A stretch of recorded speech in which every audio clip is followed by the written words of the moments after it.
வேலன் சீரியல்ல இப்போ ஒரு அட்டகாசமான அதிரடியான எபிசோட் வந்திருக்குன்னே சொல்லலாம். மிஸ் பண்ணாம ஃபுல்லோடையும் கேளுங்க. விசிஎன் சுத்தமா போ மாட்டேது. பார்க்கலாம் லைக் பண்ணிட்டு பார்த்தீங்கன்னா, கொஞ்சம் பேச வந்து முட்டிட்டா இருக்கும்.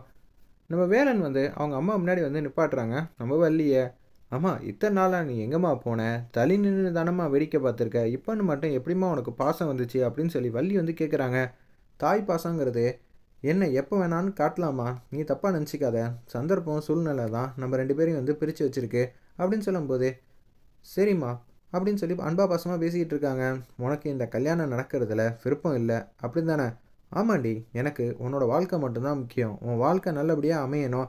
அதுக்கு தான் நாங்கள் இது மாதிரி திட்டம் போட்டு வச்சுருக்கோம். அம்மாட்ட எடுத்தோன்னு இது மாதிரி பேசினா சரி வராது அப்படின்னு சொல்லும்போது, ரொம்ப நாள் கழிச்சு வந்து வந்திருக்கல்லம்மா, உன்கிட்ட நான் கேட்கட்டா? எனக்காக எது வேணாலும் செஞ்சு தருவியா? எது கேட்குறதா இருந்தாலும் பெருசாக கேளுமா. இந்த அம்மா உனக்காக என்ன வேணாலும் செய்ய காத்துக்கிட்டு இருக்கேன், கடமையும் பட்டிருக்கேன் அப்படின்னு சொல்லும்போது, அம்மா உன் கையால் இத்தனை நாள் வரைக்கும் நான் சாப்பிட்டதே இல்லை.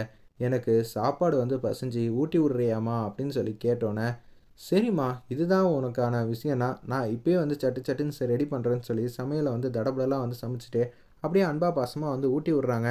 பின்னாடி மெலோடி சாங் வந்து ப்ளே பண்ணுறாங்க. அருமையாக இருந்துச்சுன்னே சொல்லலாம் அந்த சீன்லாம். சாப்பிட்டு முடிச்சிடுறாங்க. அம்மா நான் கேட்டதை நீ உடனே வந்து சட்டுன்னு எனக்காக வந்து பண்ணி கொடுத்துடலாமா. இப்போ நான் உன்கிட்ட ஒரு விஷயத்த வந்து கேட்குறேம்மா, எனக்காக நீ பண்ணி தருவியா அப்படின்னு சொல்லி கேட்குறாங்க. அந்த இடத்துல நம்ம வள்ளி வந்து அவங்க அம்மா கிட்ட, சொல்லுமா நீ எது வேணுனாலும் கேளு, நான் உனக்கு கடமைப்பட்டிருக்கேன் தான் முன்னாடியே சொல்லியிருக்கேன்ல. தயவு செஞ்சு என் கல்யாணத்தில் உனக்கு விருப்பம் இல்லைன்னு எனக்கு நல்லாவே தெரியும். அதான் தெரிஞ்ச விஷயமாச்சே, புதுசாக ஏதாவது சொல்லுமா அப்படின்னு சொல்லி கேட்டோன்னே, இல்லை எனக்கு அப்பா ரொம்பவே முக்கியமா. என்னை 20 வருஷமாக வந்து பத்திரமா பார்த்துக்கிட்டதே அம்மா தான். நான் உன்னை இன்னிலேருந்து தான் பார்த்துக்கிட்டு இருக்கேன். அதுக்குன்னு உன் மேலே எனக்கு பாசம் கிடையாதுங்கிற சொல்லலாம் மாட்டேன். ஆனால் எனக்கு அப்பாவை எந்த இடத்துலையும் நான் விட்டு கொடுக்க மாட்டேன். அந்த நிலைமைக்கு நான் வந்துட்டேன். அப்படி இருக்கும்போது இந்த கல்யாணத்துக்கும் உனக்கும் எந்த விதத்துலையும் சம்மந்தம் இல்லை. இந்த கல்யாணத்தை நிப்பாட்ட மாட்டேன்னு எனக்கு சத்தியம் பண்ணித்தா அப்படின்னு சொன்னோன்னே, உன் கல்யாணம் நல்லபடியாக நடக்கணும் தான் எனக்கு ஆசை. அப்படி இருக்கும்போது இப்படியெல்லாம் நீ பேசாத. எனக்கு ரொம்பவே வருத்தமாக இருக்குது அப்படின்னு சொல்கிறாங்க அந்த இடத்துல.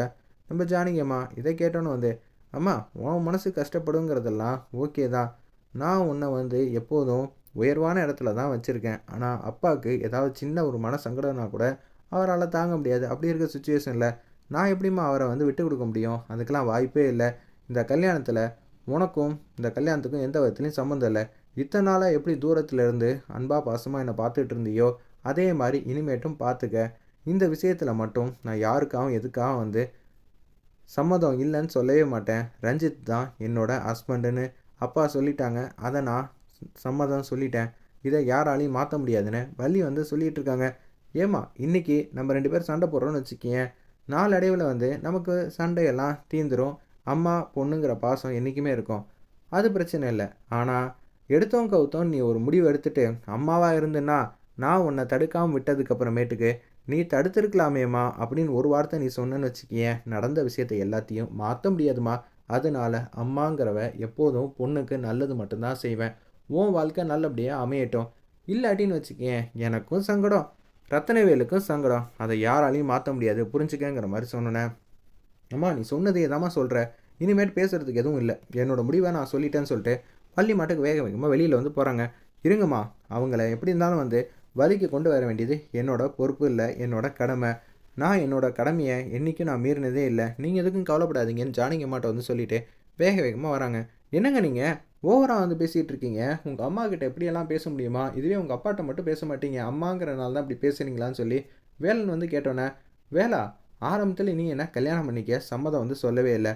ஆரம்பத்திலே நீ நானும் லவ் பண்ணுறோங்கிற விஷயத்த அப்பாட்ட சொல்லியிருந்தா ஒரு சந்தோஷமாக மனை நிறைவாக அந்த கல்யாணத்தை வந்து பண்ணி வச்சிருப்பாப்புல. நீ சொல்ல பயந்த தயங்கின. இப்போ எது ஒன்று என்னை காதலிக்கிறேங்கிற விஷயத்த வந்து சொல்ல வந்துச்சு. ரஞ்சித் எனக்கு மாப்பிள்ளையாகிறாங்கங்கிற கர்டசி இல்லை. அச்சச்சோ, நம்ம அம்மாவோட வாழ்க்கை என்ன ஆகுறது? நம்ம வாழ்க்கை கொடுத்துடலான்னு நினச்சி தோணுச்சா? இல்லை வேறு ஏதோ காரணமா? நான் கேட்டு கிடைக்காத வாழ்க்கை இப்போ எனக்கு ஒரு மாப்பிள்ளை பார்த்ததுக்கப்புறம் எங்கள் அப்பா வந்து மனநிலைமையில் வந்து ஃபிக்ஸ் ஆகிட்டாப்புல. ரஞ்சித் தான் என்னோடய வீட்டுக்காரர்னு. அப்படி இருக்கும்போது நீ தேவையில்லாமல் வந்து பிரச்சனை பண்ணாத. அது நல்லதுக்கு இல்லை.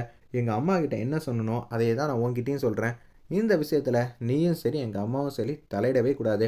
அப்படி மீறி தலையிட்டீங்கன்னு வச்சுக்கோங்களேன், ரத்தினவேலுக்கு என்ன ஆகுங்கிற விஷயம்லாம் உனக்கே தெரியும்.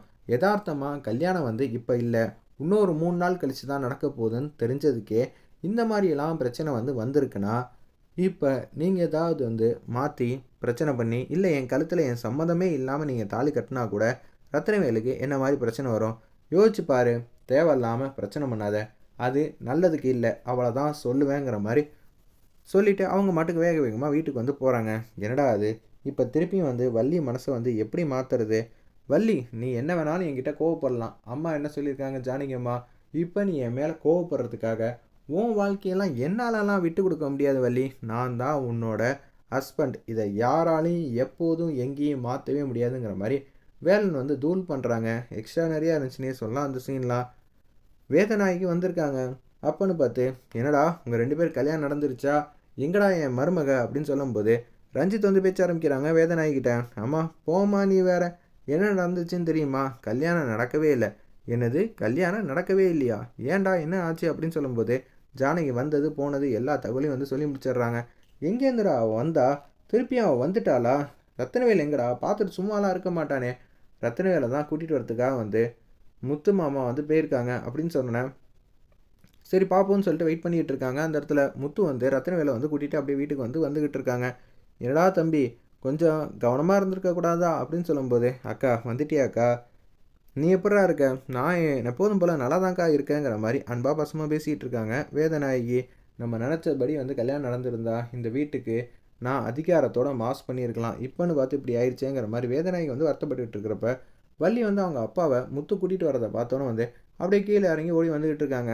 நம்ம வள்ளி சோபாவில் மாதம் உட்காந்துட்டு இருக்காங்க. ரத்தனில் பாண்டியன், என்னம்மா நீ கவலைப்பட்ட போல இருக்கே? ஆமாப்பா, என்னப்பா நீங்கள் இப்படி பண்ணுறீங்க? இது ஒரு சாதாரண சின்ன விஷயம். அது எல்லாத்துக்கும் எப்படி வேணான்னு இருக்கலாமா? என் பொண்ணோட கல்யாணம் நல்லபடியாக அவளுக்கு வாழ்க்கை அமைச்சு தரேன்னு சொல்லி நான் யோசிச்சு வச்சுருந்தேன். அதே மாதிரி தான் ரஞ்சித்துக்கும் உனக்கும் கல்யாணம் பண்ணி வச்சா உங்கள் வாழ்க்கை நல்லா இருக்குன்னு நான் முடிவு பண்ணிட்டேன். அப்படி இருக்கும்போது இப்படியெல்லாம் நடந்துச்சுன்னா நான் என்னம்மா பண்ணுவேன்? எனக்கு ஒன்றுமே புரியலைங்கிற மாதிரி கேட்குறாங்க. அப்பா நீங்கள் எதுக்கும் கவலைப்படாதீங்கப்பா, நான் இந்த கல்யாணம் வேணான்னு சொல்லவே இல்லையே. இல்லை ரஞ்சித் தான் சொன்னாப்லையா? அப்படி இருக்கும்போது இப்படியெல்லாம் நீங்கள் கவலைப்பட வேண்டிய அவசியம் இல்லை, தேவையில்லை. என்னை பொறுத்தளவு ரஞ்சித்துக்கும் எனக்கும் தான்ப்பா கல்யாணம் நடக்குங்கிற மாதிரி சொன்னோன்னே ரஞ்சித்தும் சந்தோஷப்படுறாங்க, வேதநாயகியும் சந்தோஷப்படுறாங்க. இவங்க திட்டத்தை எப்படி முறியடிக்க போகிறாங்க நம்ம வேலன் தான் அப்கமிங் எபிசோடாக இருக்க போது. வெயிட் பண்ணி பார்ப்போம்.